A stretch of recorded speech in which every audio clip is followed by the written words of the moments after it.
Good morning. My name is Jeff, and I'm a co-founder and CEO of Business Club Gabon.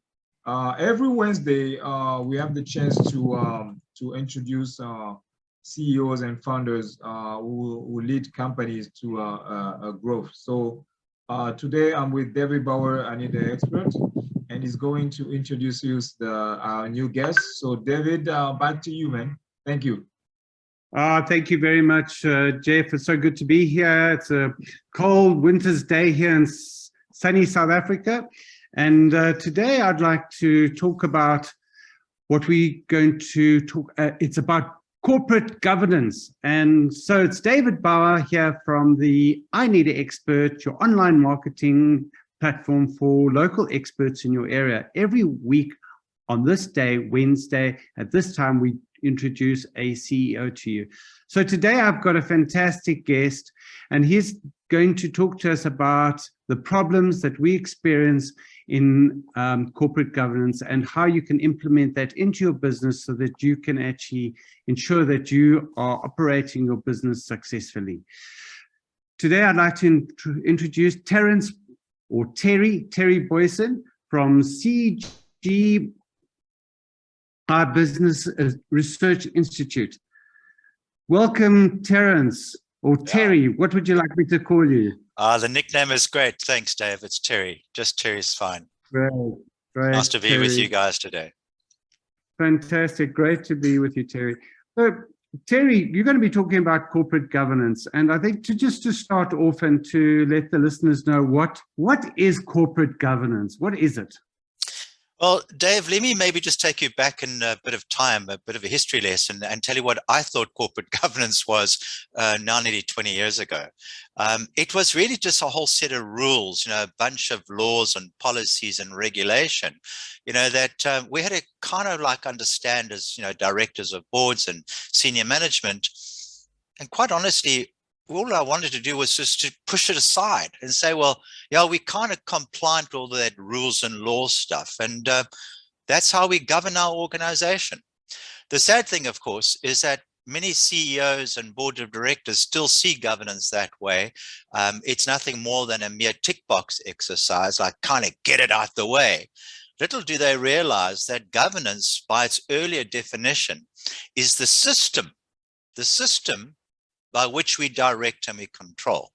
So the earliest definitions, I suppose, of corporate governance is how are you directing? And if you watch my hands at the top, how are you directing at the top of the organization, which is where your tone is coming from, and how are you controlling the system, which is the management side. So it's a combination of directors and managers running the organization, the systems of the organization. If I use the word systems, let's not think about IT, IT systems. Let's rather think about the entirety of how that organization is put together. All the systems, whether it's HR systems, audit systems, legal systems, so forth and so on, risk systems, they're all second-tier type of operations, second-tier systems that come all together, make the organization functionate, make it effective, and then all of that, the culmination of all those sub-cogs, all those little bits and pieces of the system is pulled to the top. And that's where your corporate governance is actually taking place. Corporate coming from the top, collective, corporate governance defined. Wow. But now, this was started when? It was started in, I think, 1996, wasn't it, by Nelson Mandela? No, not at all. In fact, if you really go to the heart of governance, you can say it started at the advent of mankind. Thou shalt not eat that apple, we were told. Okay, so it's just different terminology. It is just really about discipline. So if we're talking about governance, we're talking about the discipline of people, the discipline of human beings, the discipline of mankind. But I think when it really became formulated as a kind of a methodology, a way of doing things, was around about I would say around about, in South African terms, around about 1987, 1990, thereabout. And a few years later, after our new political dispensation, Nelson Mandela had the occasion of calling in Judge Mervyn King in around about 1994, in fact. And by 1996, Mervyn King, a judge of our Supreme Court, had then met with the late President Nelson Mandela, and he went and wrote a code for governing businesses. That was called King 1, 1996. All right.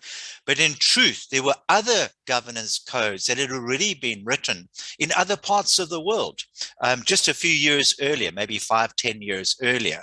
So when we, from a South African point of view, for the very first time got to hear about corporate governance as such, it was around about 1996. There are today 4 codes. The last code was written, known as King 4.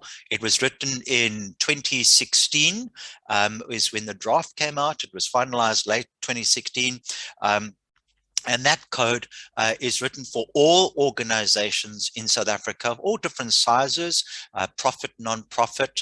And of course, the code, if you're not aware of it, that particular code, Code of Governance 2016, essentially has been recognized by many other countries across the world. So it's not just a code of recommendations for good business practice for South Africa, but it's also being used in other countries around the world as well. King 4, 2016. So that's kind of a quick history of how the codes of governance came out. There are many, many codes around the world. You've got the Namibian code, you've got the Australian code, you've got the Canadian code, you've got the UK code, and so they will continue. And do these codes actually, are they similar or are they totally different? For example, if you got one code here in America and one here, would they be similar in it, or would they be different? It's a very good question, Dave. The codes are quite similar, actually, and therein lies the confusion, because if you're a company, and when I talk about governance, I'm not just talking about governance to govern, to discipline, to direct and control a company, but you can also have governance to control an industry sector, a country. Even a country, right? So back to your question, if you are a company and you're operating only in South Africa, then you would want to have a look at King 4, all right? And that would kind of give you a whole set of recommendations about what you should be practicing in that company. But as soon as you are dealing in a supply chain outside of South Africa, now you've got to say, well, are there any governing codes in Papua New Guinea, in America, in Canada? And the answer is yes. So then as an organization, to be acceptable in those various countries by way of what their expectations are from a governance point of view, you might have to then comply with more than one code. For South Africa, the King Code of Corporate Governance. For Canada, the Canadian code. So if your supply chain is going from South Africa to Canada, you need to comply with 2 sets of codes to be accepted in the respective supply chains. Now, to the other part of your question, are they more or less the same? They are more or less the same. So the nuances of governance is that you must serve and protect the interests of the company foremost. Not serve and protect the individual's interests as in shareholders or other stakeholders, but to serve and protect the interests of the organization. Now, that is common in all codes across the world. But what's fascinating is that the nuances, the differences between one code and another code could be quite difficult to, inverted commas, comply with, all right? And what's really interesting is in September last year, for the very first time, we saw something new come out, a development, and it came out of an ISO standard. Now, remember that a code is a recommendation. In South Africa, not to make it overly complex, the so-called recommendation of King 4 has actually become part of our case law. We say part of our jurisprudence, which means, in simple terms, that a judge can make reference to our governance code and use the findings of your behavior utilizing the King 4 report. It's a report, okay? And use it as evidence against you in terms of what you haven't done. So you haven't been ethical. You had conflicts of interest. You didn't serve the interests of the organization where the financials were clear and transparent. You fudged the numbers. You fudged this, you fudged that. And you did it for selfish intent, right? Now, that code in South Africa has become part of our law, and we use it in case law. Now let's get back to your question. Other governance codes in other countries have not been referred to as such or as much as what we've seen in South Africa. So what's fascinating, I'll get back to ISO NANA. These are all recommendations which have now become part of our law and not just being referred to in our law by our judges, but also being referred to by other countries' judges about our findings in our case law. Isn't that fascinating? Wow. So in other words, you could have a guy sitting in Canada, breaking the law in Canada, and the Canadian judge could say, well, we can't quite quantify exactly X, Y, or Z about the failure of your fiduciary duties in Canada. But if we look across the shore into South Africa, there's a thing called King 4. Now let's see what King 4 says, and let's see what the judges have done with King 3 and King 4, by the way, but more King 4. And then they suddenly make reference to a South African case law, and they apply it in Canada. Wow. Now, that's on a recommendation. That's recommendation. Now, let's just stick with that theme quickly. So all these codes around the world are essentially recommendations. I recommend you look at a governance code. ISO is quite different. ISO, International Standards Organization body. It says, we're not recommending, we're saying this is a standard. Now that changes the whole discussion, because if we talk about a standard, we could be talking about health standards, we could be talking about safety standards, we could be talking about environmental standards. And for a company to be accepted in any kind of supply chain, it needs to tick a box. In fact, a lot more than ticking a box. But it needs to say, we comply with the following standards, which is much more than a recommendation. Now, why do I mention that? Because in September last year, when the ISO body looked across all the different recommendations rather across the world, they said, guys, this is confusing. Let's rather just have one standard. And all companies across the world, if you want to claim that you're well governed, comply with ISO 37000. Now, here's the implication. In South Africa, you're expected from a discipline point of view to comply with King 4. That's from a recommendation point of view, and it's being referred to in case law. But on top of that, are you compliant with ISO 37000? So it gives you that extra oomph. Now, a lot of people thinking about this, I'll say, my gosh, all I want to do is run a business. The question is, how are you running your business? Is it acceptable? Is it ethical? Is it damaging the environment? Is it having negative bearing on the stakeholders in your organization? Because if it is, you're going to be whacked silly by codes of recommendations of governance as well as standards. And as more and more organizations are complying with this, their minimum level of entry into that supply chain of theirs is to be compliant with this kind of behavior. It's quite complex. Yeah, absolutely. But now let's dumb it down a bit and take it to the essence of maybe driving a racing car. You gave an example previously about that, and I think that was absolutely beautiful. Just to get, people like myself who don't understand governance at all, maybe you can just explain it in that way.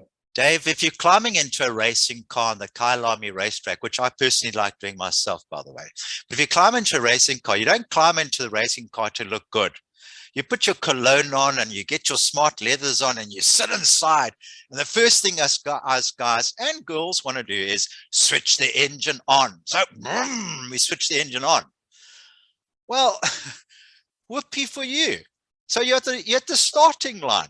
So all the other guys have switched the engines on as well. And next thing, the robots go red, amber, and green, and they're off. And there you're sitting on the starting line and you're listening to your engine. I mean, what are you trying to achieve? You get into a racing car to do what, Dave? To race. Yeah.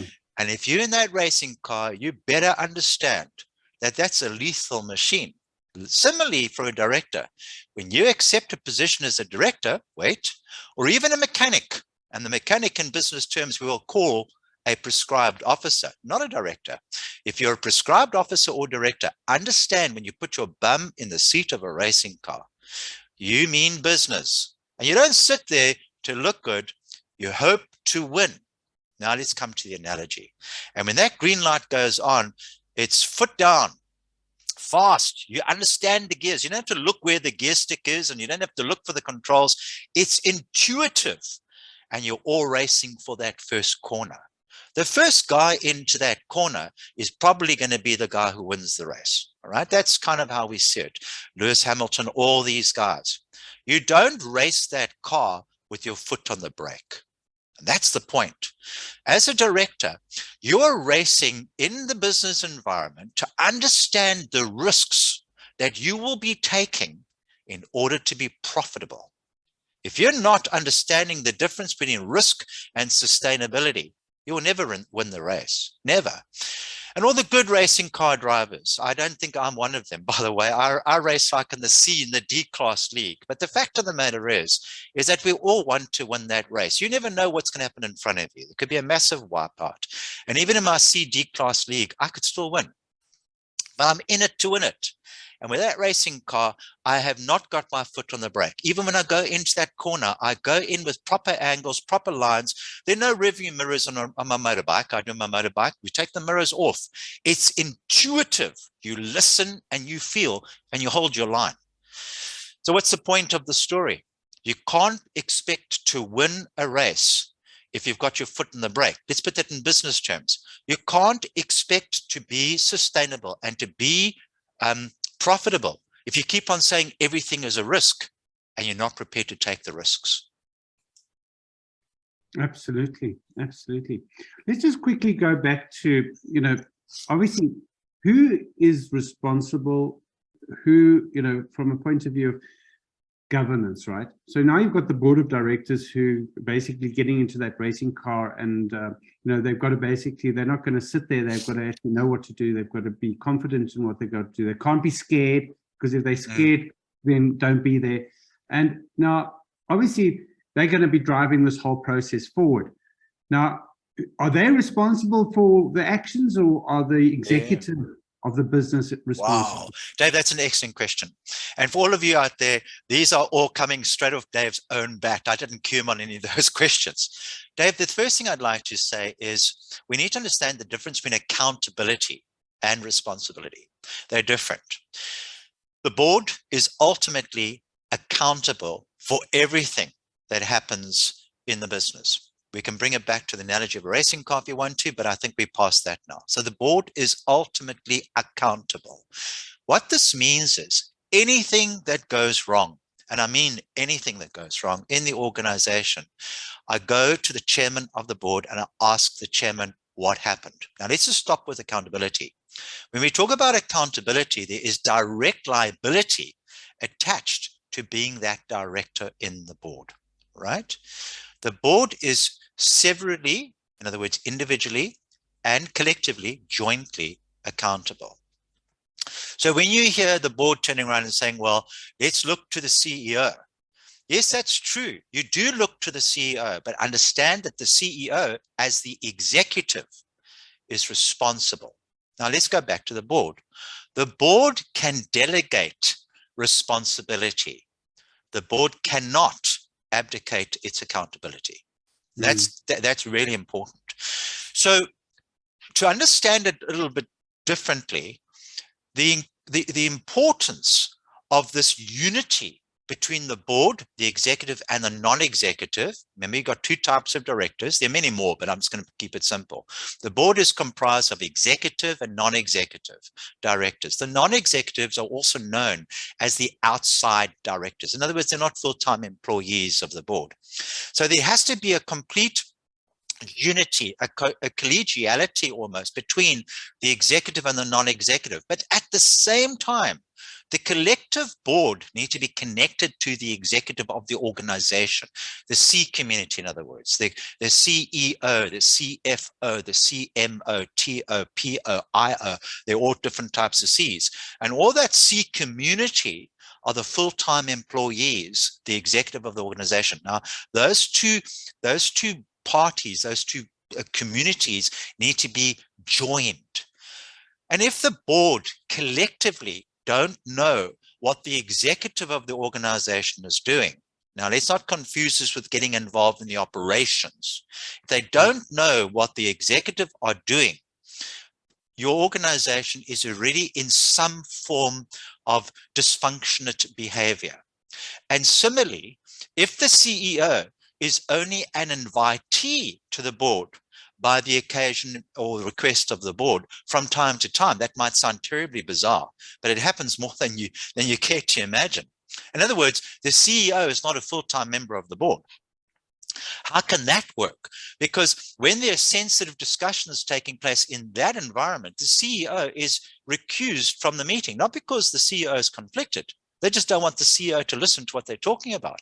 Now, how can you say that that is an organization where there is unity between the executive and the board? You can't. So that mistrust starts obviously engendering itself from the top right through to the CEO and right through the organization. And as a result, the CEO essentially through the C community is filtering limited information to the board, and the board can only act on the information that is being given from the C community. And of course, I say that you don't know what you don't know as a board member. And if you don't know what you don't know, you're going to make decisions in the board that are probably incorrect in terms of how to race the car. Yeah.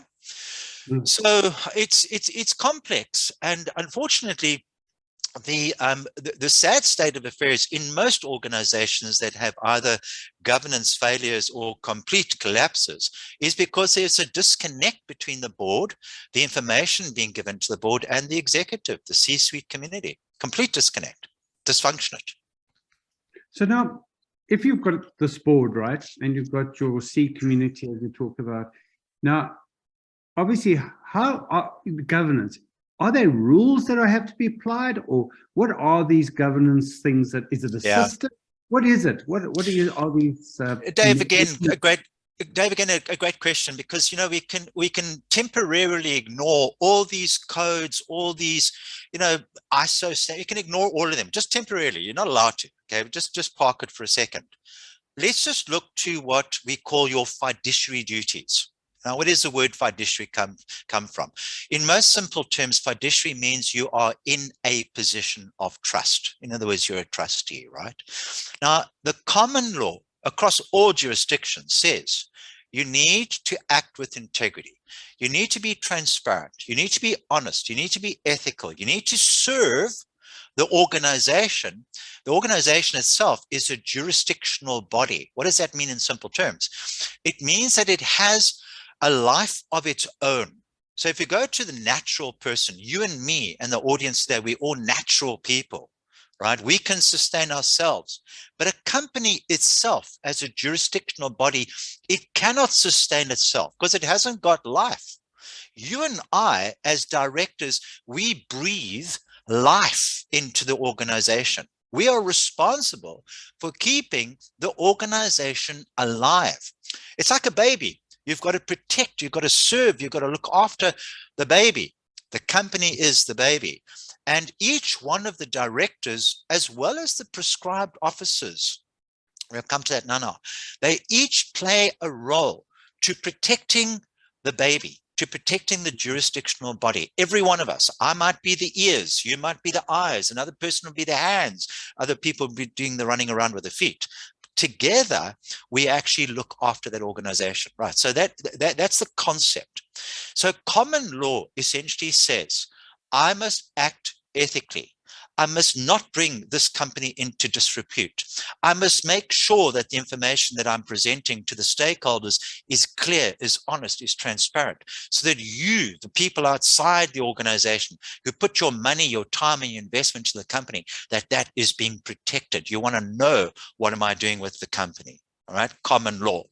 Now, on the basis of common law, which is very, very broad, in each different jurisdiction, in each different country, they'll see things a little bit differently. In this country, we're going to do it a little bit differently. In that country, or in this company, we're going to do it a little bit differently, which is where the different laws come from. So in South Africa, the very first law outside of the common law would be the Constitution, supreme law. From the Constitution, you might then climb straight into the Companies Act. From the Companies Act, you might say, well, is that it? No.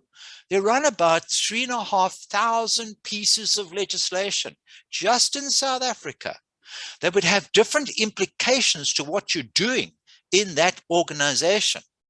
Between 60 and 90 basic laws apply to any company in South Africa, 60 to 90.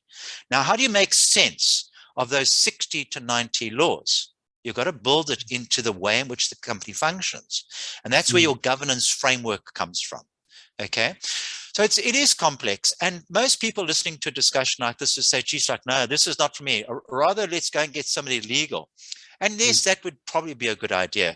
But the fact of the matter is that you cannot abdicate your accountability or your responsibility. In other words, you can't go to a judge and say, Your Honor, I didn't understand that was a legal requirement. We all know. I mean, we got taught this from young. Ignorance of the law is no excuse. And yet you look at the Dudu Nyenis of the world, the SAAs, there's so many examples. Oh, Your Honor, I didn't realize. And the honor says to you, the judge says to you, well, there's no ignorance allowed in this courtroom. You're guilty. And the worst sanction that will be imposed on any director anywhere in the world, or at least in most first world countries, would be what we call delinquency. We haven't seen much of delinquency taking place in South Africa. That's been advertised publicly, as in the case of Dudu Mnyeni, the chairman of SAA. But when you do get called out for delinquency and rated as a delinquent or adjudicated as a delinquent director, it essentially means that you may not serve as a director in any public-private company other than your own company, of which you're the sole director for the rest of your life, if that order has not been overturned by the judge or the judges or the judiciaries. So that's essentially what it means, implication. So back to your earlier question, common law is how it starts. Built on top of common law would be all the statutes. Then on top of the statutes, 60 to 90 to the average company, is then what the company itself writes. It writes its own constitution. In other cases, we call it a MOI, Memorandum of Incorporation. Those are like the internal laws of the organization. Then on top of the MOI, Memorandum of Incorporation, every company has it. And if they don't have an MRI, they've got a constitution. If they don't have that, in the very old days, we called it an article and memorandum of association. Then on top of all of that, you've got your internal codes. On top of the codes, you've got your policies. On top of your policy, you've got procedures. Very complex. And that's why you've got to make sense of how all these things fit together and how they affect the organization, what we'll just simply say horizontally and vertically. In other words, how does it affect the board? How does it affect the management? How does it affect the strategy? How does it affect the operations?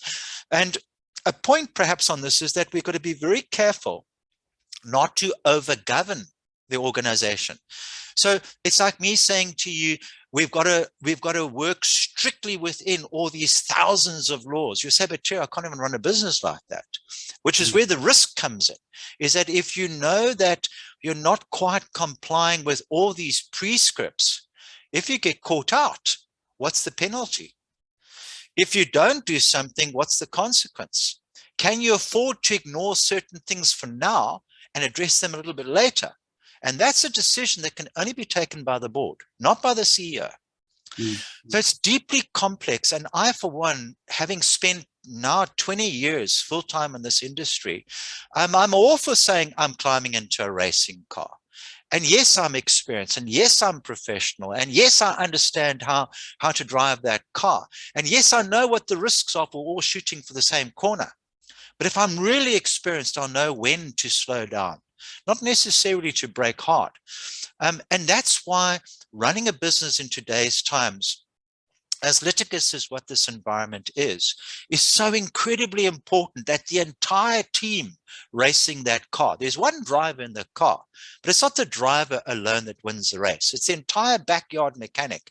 It's all the R&D that's gone into that car. There is so much that goes in the car. And then the people in the pit lanes are saying, Terry, you're not taking that car high enough into the red zone. We want you to put more fuel into that engine, because they can see it. They say, what's your problem, Terry? Foot in the hook, my friend.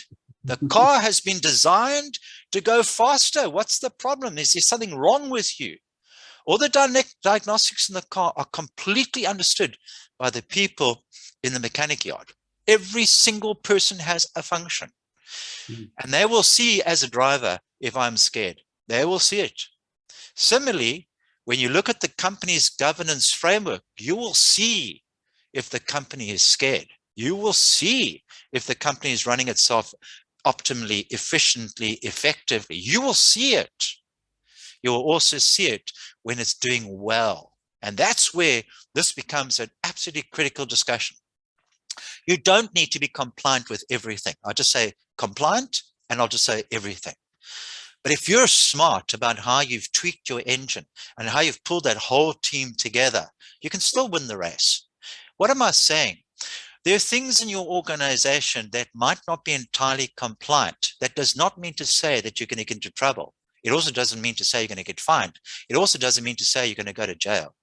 And yet there's so many people still today that sell fear in corporate governance, that most boards of directors are switch off when they hear a corporate governance discussion, because they don't understand it. They want to be in the racing car. They want to win, but they've got no means to understanding what it takes to win the race. So Terry, now that is where your business comes in, CGF Research Institute. Can you tell us about how you can help businesses out there with your input and your knowledge? And I can see you're really passionate about this. So, and especially driving a racing car. But let's get back to this governance thing. How can your business help other businesses out there, other corporates that are growing, to actually have the correct, sorry about that, the correct governance in place and the right mechanics and all the R&D and all the systems to make that racing car go forward faster? Well, it's taken us some 15 out of our 20 years, well, maybe no, probably about 12 out of our 20 years to understand the answer to that question. So we have developed what others, I don't want to say it myself, but what others are claiming worldwide is the first digital corporate governance framework ever created in the world. Wow. We've got big clients using the software of local and international accord. And essentially, how we help the organization is to say, let's make sense of the laws, rules, regulations, codes, policies, market expectation, that's important, stakeholders. Let's make sense of it, and let's pull the results of all your subsystems, your risk systems, your compliance systems, your lead. Let's make sense of all of that and pull it into the software, which is known as ProFactors. I'm not going to go into the detail of ProFactors, but essentially ProFactors will pull all the results, everything, out of all your subsystems. It will pull it all to the top, and then it will ask questions around what's happening downstairs in your management teams, if I can put it that way, right? And it'll say, have you checked this? In other words, have you checked the tire pressure? Is there oil in the engine? Is the water right? Are there leaks? Are there this? What? Have you gone on the latest course about tire safety, tire technology? Have you done, and you'll say, my gosh, I didn't even think about the tires. Have you checked the lock nuts? Have you checked these things? And this software checks all of that dynamically, real time, online, with evidence. It checks it in the organization on the turn. Right, so that's essentially what the software does. The software pulls all that information at the top, and then intelligently it will look at it and will start throwing questions at you to say, go and double check the following. And then it'll say, well, the one mechanic didn't arrive on time. How does that one mechanic not arriving on time affect another mechanic? So the software then starts saying, look at what's happened in this department and tell me if you understand why that's changed in that department. So the silo mentality is completely broken down. That's important. So what one manager or one director is doing in one area of the business traditionally is not known in another area of the business. So the software is going to show you that as well.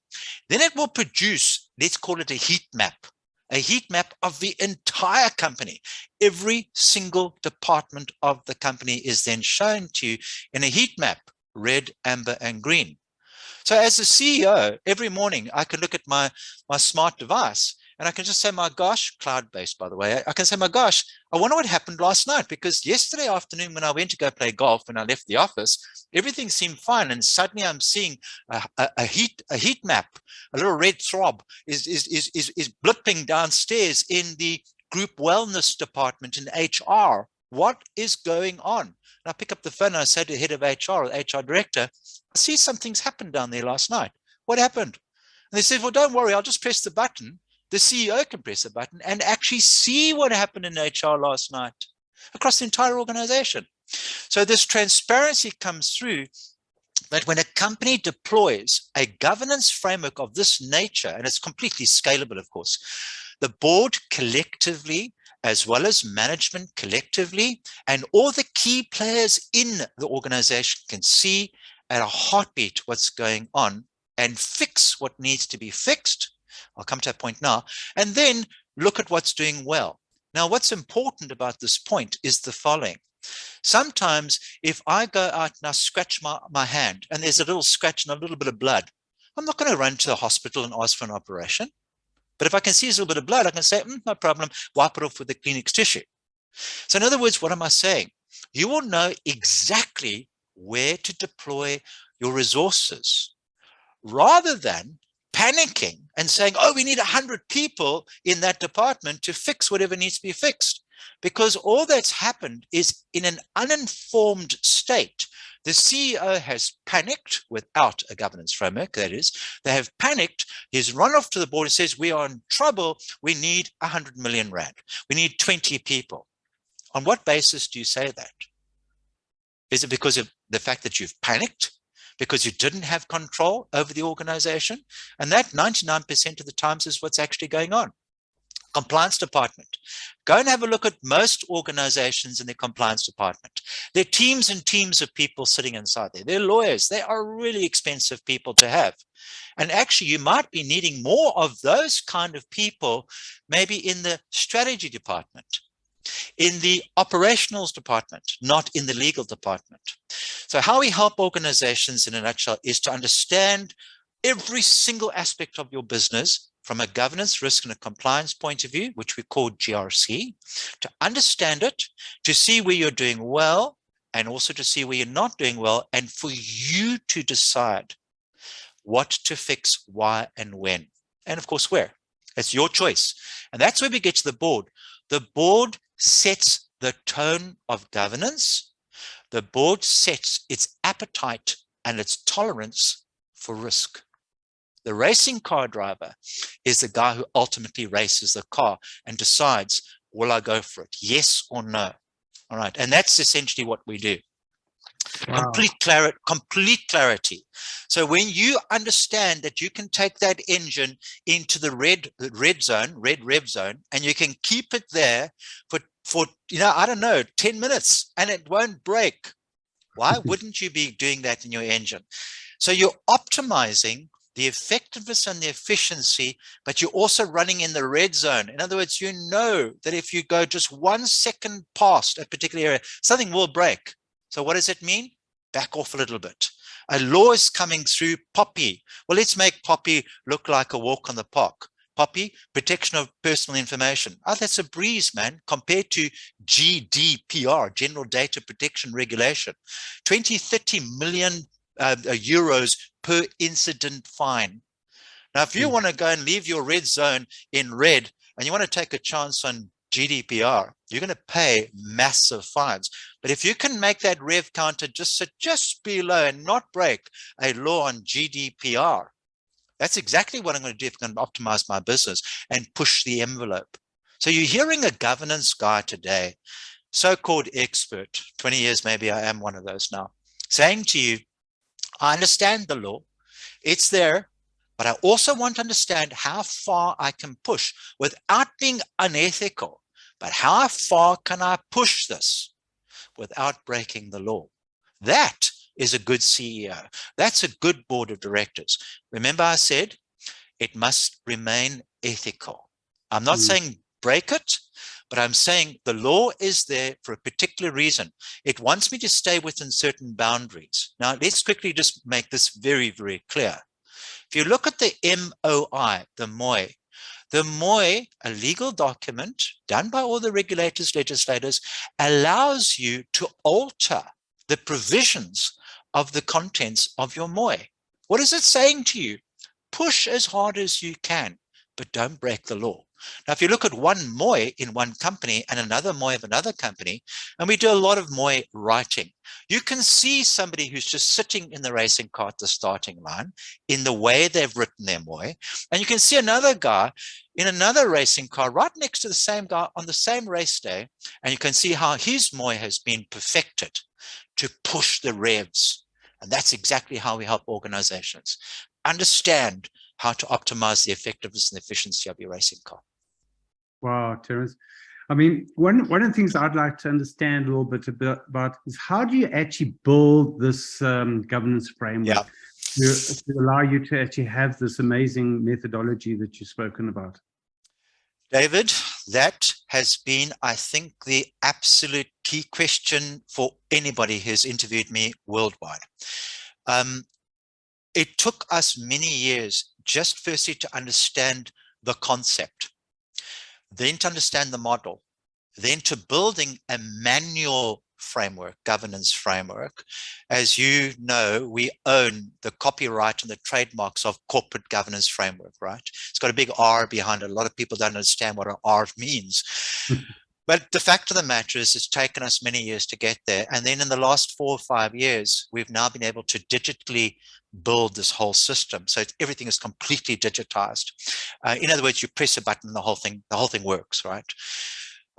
Companies still today think that their organigram is their governance framework. Other companies seem to think that their delegations of authority is their governance framework. Other organizations go and look to the role of their group company secretariat, which is normally a legal group of people, and they look at the functions inside secretariat and they say, there's our governance framework. And of course, when all those frameworks fail, they invariably will come to us and say, okay, fine, here's our framework. And I say, but that's not a framework. That's a delegations of authority. And another one, I'll say, that's not a framework. That's an org chart. No, but this is what we thought was a governance framework. And what's happening worldwide is that they will go and have a look on the internet of a particular company who claims to have a governance framework. They say, there's a good governance framework. Let's see how we can emulate that and make it ours. So they're copycatting bad stuff that actually isn't a governance framework at all. So the bad stuff is being replicated so poorly that eventually when that's presented to the board, essentially the board thinks it's great because it's coming from the legal departments, it's coming from the governance, risk and compliance people. And so what's happening is it keeps on failing. So answer your question. You can go and try and build your own governance framework, and it's not impossible. But you would need to understand that it's taken us today 20 years to get to a position of being able to build a corporate governance framework and then further to digitize it, right?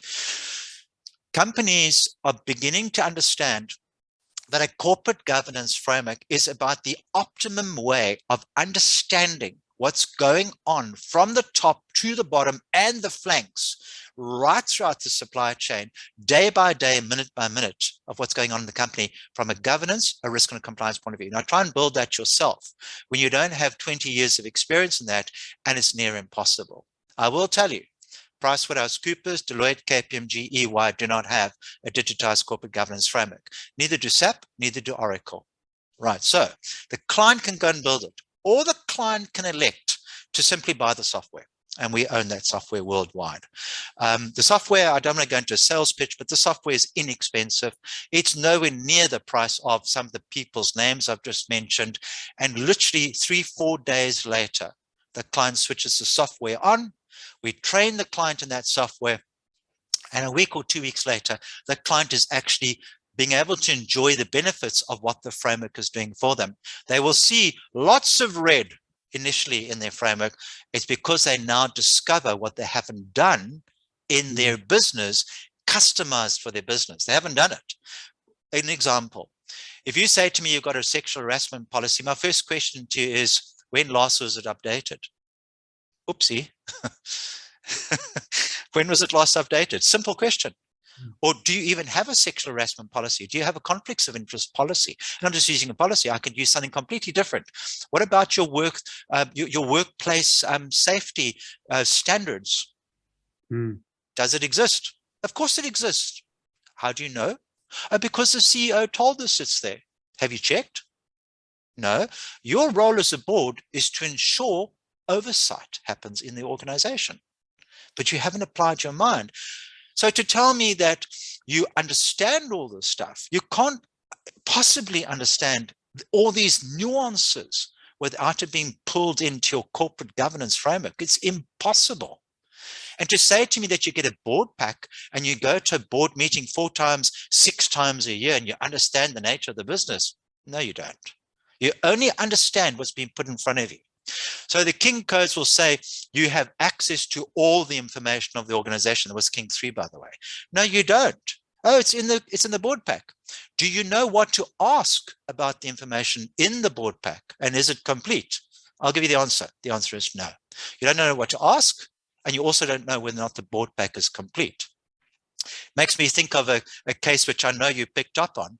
A particular organization is saying we're 98% compliant to King 5. Oh, yeah. Well, King 5 doesn't exist. I hear they're writing King 5, and that's just speculated. I think people are speculating. I'm not sure because I haven't officially heard this, but maybe they are writing King 5. But I can absolutely assure you, King 5 today does not exist. And yet, in that environment, in that company environment, large organization, it was signed off by the board. Yeah, we're 98% compliant to King 5. Let's assume that was a typo, and they actually meant 98% compliant to King 4. Well, I'm going to ask you, do you think it's possible to be 98% compliant with any governance code and remain compliant at 98%? Well, I'm going to give you the answer, David. It's not possible. Why can I say that so confidently? Because governance is a moving target. Governance is a process. It's not an event. In other words, what you see in a law, or you see even in an internal policy of an organization, is that static? No, it's not. You just have to change a risk dimension in the organization, and it will run throughout the entire organization. Make one change in one department and it affects another department. It's a complete process. So people sign it off. In fact, that same company, 98% compliant to King 5, won awards with black tie events. They won awards, went through audit. Where were audit? This week I was asking, we keep on saying, where was audit? Where was audit? Tongaat, Hewlett, 20 years, Deloitte, all of them, they knew it was going on. What was the other one the other day? Oceana. PwC said, we don't want to be a part of this. They just resigned. When have you heard of external auditors just resigning? Glencore, that was fascinating. I've dealt with all of these companies. Glencore, fascinating. They go and create damage, bribery, crime, corruption, price fixing, manipulation of markets for 10 years, and the damage, $100 million US, right? So let's talk damage, $100 million US. The fine, $1.5 billion US. Well, that's a lot more than the damage. It'll happen again. When the fines don't exceed the rewards on a general basis, the company will will continue to breaking the rules of engagement. They'll keep on doing it until you put the director into jail. It won't stop. Sure. Terry, can you maybe describe what this actual heat map of yours looks like, this framework? It's actually a digital framework. So day by day, the people in the organization, essentially your directors, not your non-executive, but your directors and your key management, right? Your C-suite community are doing their day-to-day work. This information is sitting in what we would call subsystems. The client already has their subsystems there. All right, so the subsystems are already in place without them even knowing who we are, CGF, right? Those the subsystems are there.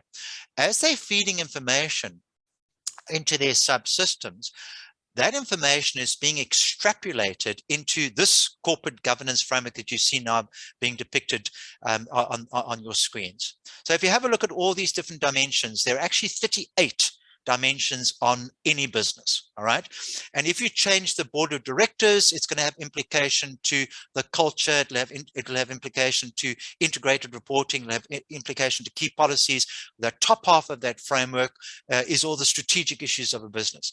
So every single day, people in the organization are doing something that will have an effect to any one of these, what we call governance elements. These are all elements of any business anywhere in the world, right? Then these element colors will change depending on how the organization and its people are assessing themselves against certain criteria. We call those indices, indicators. And the framework is asking the users in the organization certain questions. These questions are dynamic.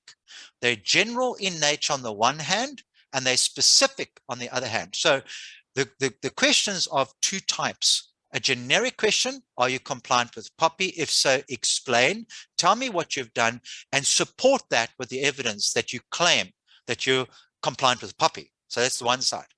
But if I'm a paint company or I'm a shoe company, then the additional questions asked in various elements would be specific and customized to that business's business in that country. Make sense? So it's not just generic. So if I talk about POPI, you can't apply a question on POPI in Brazil because POPI doesn't exist in Brazil. But GDPR will apply to most European, not Brazil, but most European countries. So the generic question, even in South Africa, would be a GDPR question across these different elements, all right? Now, if I go one step further, if I am Mercedes-Benz, now as an auto manufacturer, while I have GDPR as one example, infused in the framework, as an auto manufacturer, I've got to look at all the rules, laws, and regulations that affect any auto manufacturer organization worldwide and incorporate those into this framework so that all auto manufacturers are being assessed on their governance, their risk, and their compliance in exactly the same way. Now that's good news, because if I can assess BMW to Audi to VW to whoever, if I can assess it in that way and get a measurement out of it, and I can see how the framework is beating the pulse of that framework, remember it's live, it's real time, then I can say, do I want to buy an Audi as compared to buying a Mercedes-Benz? What kind of backup will I get from the two different players? What happens if my car breaks down? What do I expect coming out of the organization? If you look at right to the center of this framework, you'll see it says stakeholder engagement and communication. And that is flanked by ethics. Look at the center of the framework. Right, so you can see the whole framework is gravitated around how what you are doing as an organization affects your stakeholders internally and externally. Now, this is fascinating, and I'll tell you why.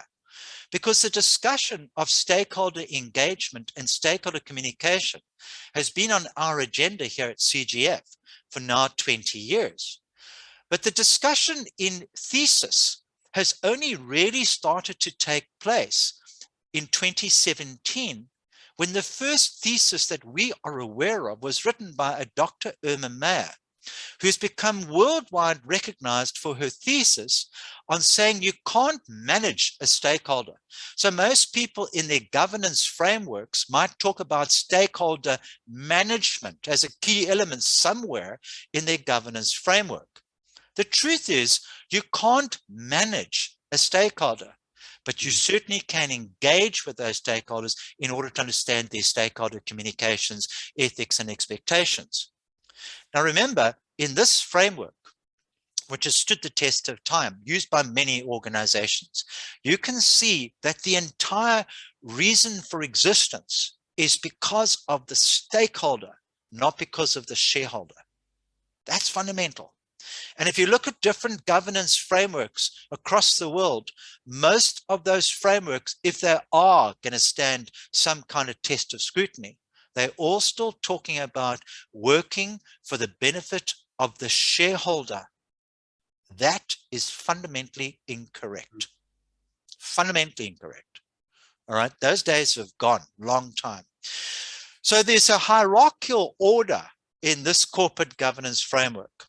So when you look at this stakeholder engagement model, each one of these elements talk to every other element. And the top half of the so-called diamond framework, people refer this now as a diamond framework, the top half is completely strategic, completely the accountability of the board, not of management, and all the functions that would come out of the board's accountability are feeding into the bottom half of the framework, to the management's responsibility, to your earlier question, Dave. Can you see that? So the bottom is all the operational areas.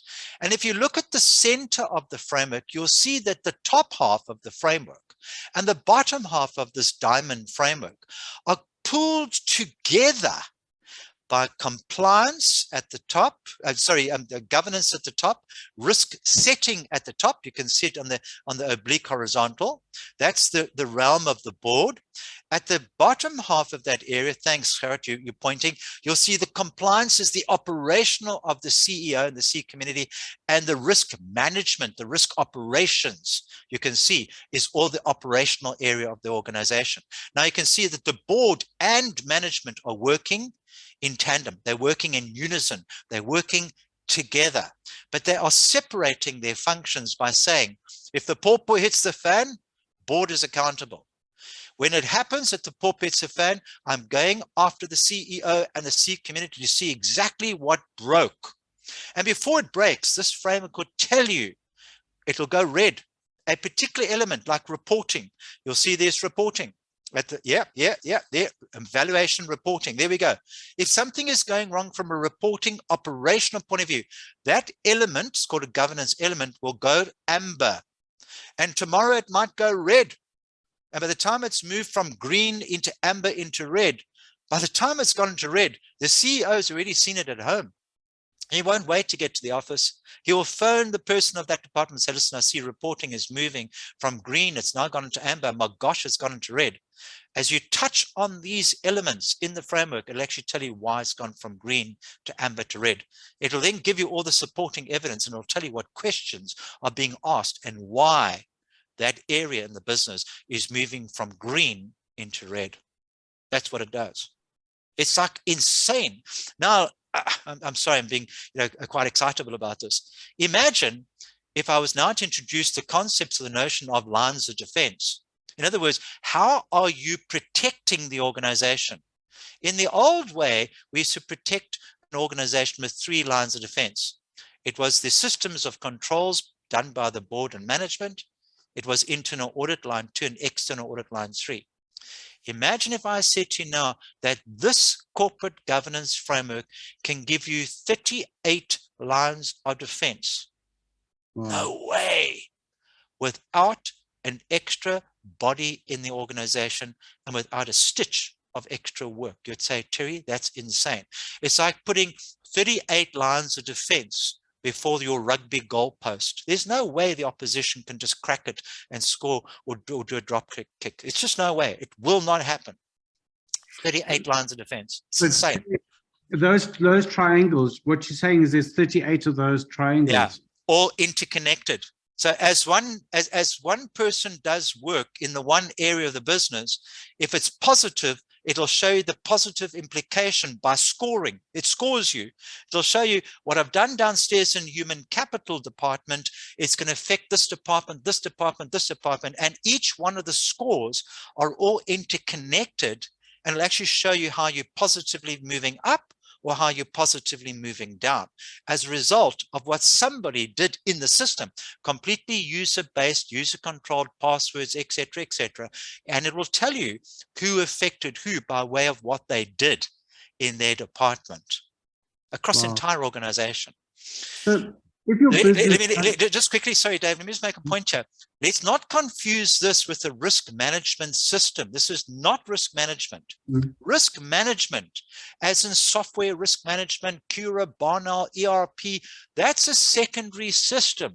What you're looking at is the primary system of how the board is governing the organization. This is like the top dog system. It's checking everything. Even if the systems downstairs are manual, they don't have to be automated downstairs. Even the manual processes are brought into that same primary system of a corporate governance framework. Back to you, Dave.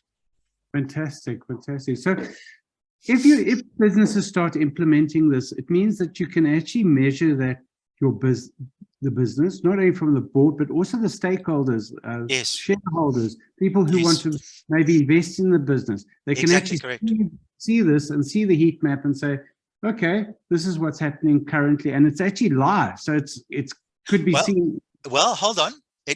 Don't say, and it's actually live. So to the internal stakeholders, it's live. But if we bring in the King discussion, now King has taken a lot of this thinking and infused this thinking into King 3 and King 4. Now let's get to King 4. King 4 says you must make your governance framework transparent, which means that you must take the results of your governance framework on a periodic basis, and you must make it available to the stakeholders of the organization. How do you do that? You put it onto your internet website. You put it into your integrated reports. So if you go back to that framework, not now, but if you go back to the framework, you'll see integrated reporting is there. So what are you saying to the stakeholder community, internal and external, about your framework, the results of your framework, and more importantly, who corroborated that framework? Remember, David, garbage in, garbage out. So, you can get software, any software, it doesn't matter what it is, and you can make yourself look great. And so it's important then to understand the lines of defense. So, for example, if external audit, or let's start even with internal audit. If the internal audit are looking to what the heads of departments are doing and saying, an internal audit pass the framework, you're already in good shape. Now, once a year, your external auditors come and talk to your internal auditors, and the internal auditors say, here is our governance framework, managed and measured on a quarterly basis, as an example. These are our findings. Now come and double check these findings and corroborate the framework in terms of what we have said and what we have done from internal audit. That's the third line of defense kicking in. In King 4, they talk about 6 lines of defense. In the framework, we've gone as far as 38 lines of defense. Now let's just stick with 6 lines. You could also, as a big organization, you could have said to the regulator, stop imposing fines on me willy-nilly because you believe I've broken the law. Let me show you my governance framework. And as soon as you invite, I don't know, it could be URBA, it could be CIPC, it could be any regulator. As soon as you bring a regulator or a regulatory body into your discussion, you've then ticked the 6th line of defense. In other words, line 1 has been corroborated. Line 2 is corroborated, 3, 4, 5, and 6. And your entire framework is showing majority of green and a couple of ambers. Now you can say, I'm 98% compliant to all those elements that I need to be compliant with, not just King 4. So do you have a governance framework because of a King code? Not at all. It's just what's the word? What's the word I'm looking for? It's almost coincidental that you read about a governance framework in King 3 and in King 4. It's coincidental. Why? Because those people from the IOD came to our training and heard about this governance framework. And next thing we started, it wasn't in King 2, not at all in 2002, didn't exist. And suddenly it came out in King 3, came out in King 4. Now you're reading about governance frameworks in the OECD principles worldwide. You're reading it about in various standards. You're reading it about in textbooks. You're seeing it at universities with graduates and MBAs and doctorates, actual chapters on that exact framework you've just been looking at a few minutes ago. Actually, chapter and verse in textbooks at universities coming from our organization. Sure. Not because, but in spite of a governance code. So the point I want to make here is that you're not, as a board, you're not wanting to have a governance framework in the organization because a particular code is talking about it. That's not why you want it.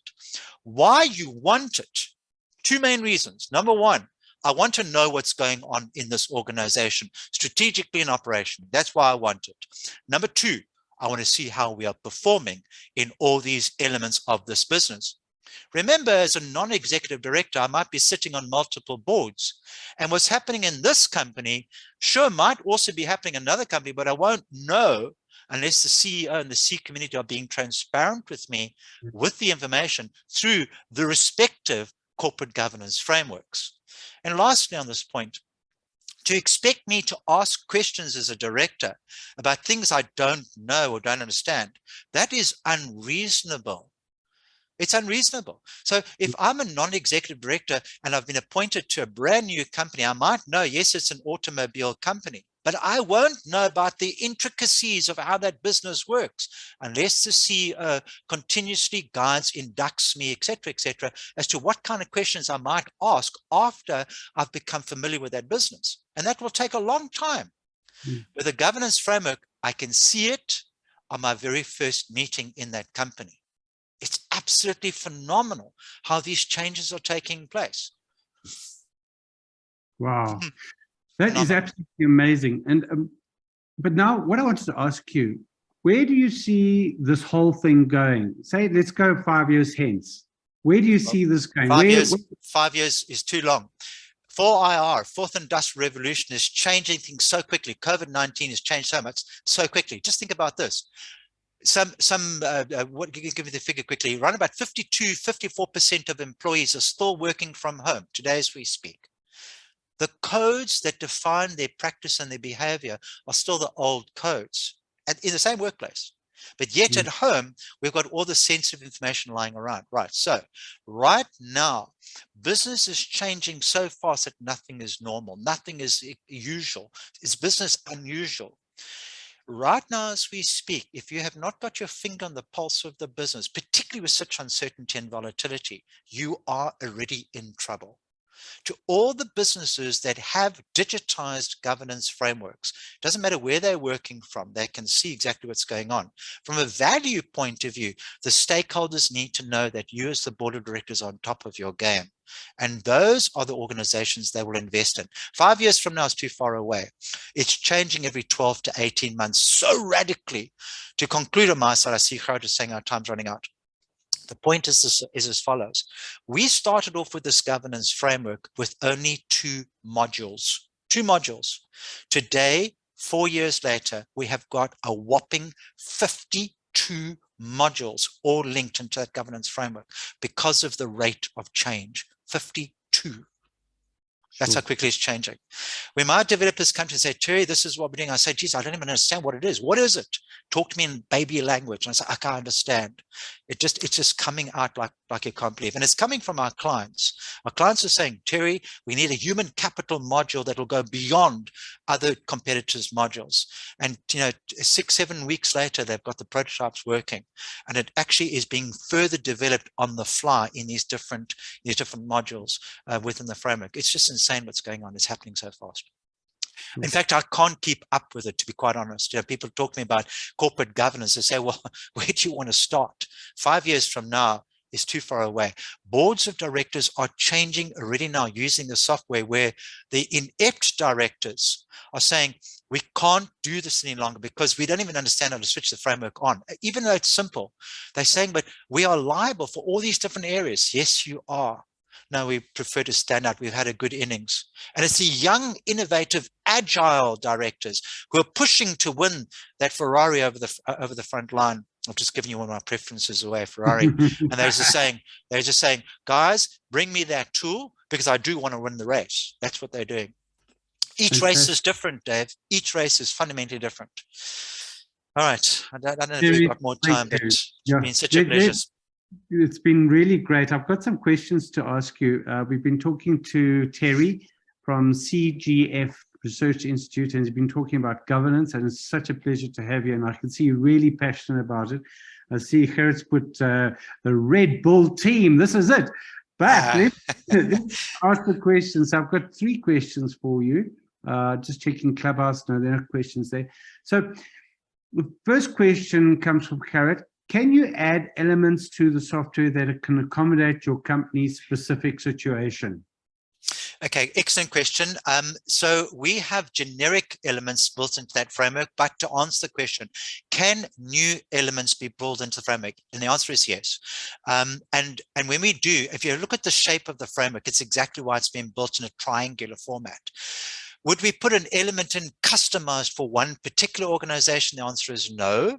Why would we not do it? Because it's not of a generic nature. So how do you build something specific into the current framework? It's built through the various indicators. So anything that needs to be customized is built into the indicators.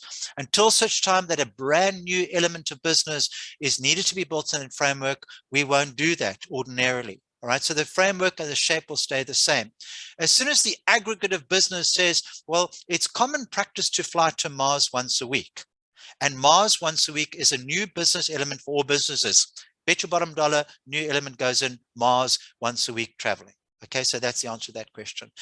How do you customize it? It's customized in the existing framework by way of all the questions and indicators. And that's worked extremely well.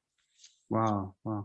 The second question is, how long will it take to implement the framework for a 1,000 person company? Excellent question. So we would switch the framework on literally within about 4 days of the licenses being signed, 3 to 4 days. Wow. And in that 3 to 4 days, we would have already then helped to set the software up for the client. We would have had all the users registered. We would have also helped them to develop their own standard operating procedures, and the client would have been trained to using the software within those 4 days. By the 5th day, Friday, the client is already working in the framework on their own. And by week 2, the framework is actually showing recommendations of what to fix. Week 1, set up. Week 2, fully operational. Fantastic. That's absolutely amazing. And then the last one is, what are company investors saying about their framework? A lot of the investors aren't even aware of it. So I'm under non-disclosure with every single client. I mean, I sometimes it slips, but every single client has signed non-disclosure. And I can say behind the scenes, they are working feverishly on actually getting their frameworks to work more in the amber and the green zone. So from a stakeholder, like, for example, asset managers and those kind of people, they are very much aware of what's going on. You will see that even some of the top banks, and I'm not going to give away any secrets, but some of the top banks, before they give you even a personal loan, they're saying, how will the money that we loan you, how will it be used? Why do you think they're asking that question? Absolutely, especially in today's world. But let's not go there. I want to ask you one last question. You're talking about Dr. Ina Meyer, and you mentioned you might have a copy of that document. How can people get hold of you to actually get a copy of that thesis? They can just write to me, and well, in fact, I can do a whole number of things in addition to that. So they can just write to me. You've got all my contact details, and I will send them that paper. It's absolutely fascinating reading, but more importantly, with their permission, We will pull them into our database, and we'll just send them regular newsletters of what they can look out for into the future. So anything that we do, I mean, we've got Cliff Decker Hoffman, we've got Vincent Masons, we've got all these top law firms and consulting agencies that send us their GRC white papers and articles and so forth and so on. And simply what we do is we pass it on to our constituencies. So yeah, we'd be delighted to doing it. There's no cost involved in that. So yeah, we'd be delighted to help in that particular area. I also am a part of your extension of your various constituencies that you guys run, and Gerrit would tell you that we've posted a whole lot of stuff there onto your platforms, and we will continue doing that as well. So even the paper, Dr. Irma Mayer's paper, you're welcome to post it onto your platform. Just write me an email and we can post that out as well. Okay. Wow. Thank you so much, Terry. I must say we've been talking to Terry. Terry's given us a huge amount of information today, and I really appreciate that. Thank you very much, Terry. So if you want to get hold of Terry, you can contact him on the website CGF Research Institute, or you can get through him through the CEO Business Club or the I Need Expert platform. So thank you very much, Terry. It's been great talking to you, and good luck winning the Ferrari race. My team.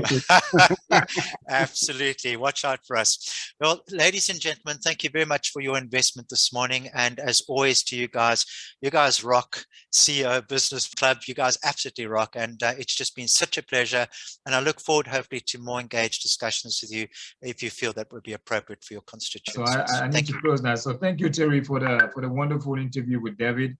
It was so nice to see how the corporate governance is a very essential, kind of tool. And what I returned was the discipline, the passion, and also the vision. So for me, it was a wonderful gift. You made my day, guys, and I'm sure that everybody here had a fantastic day with you, Terry. So thank you, it's a pleasure. Thank you again, and have a wonderful weekend, guys.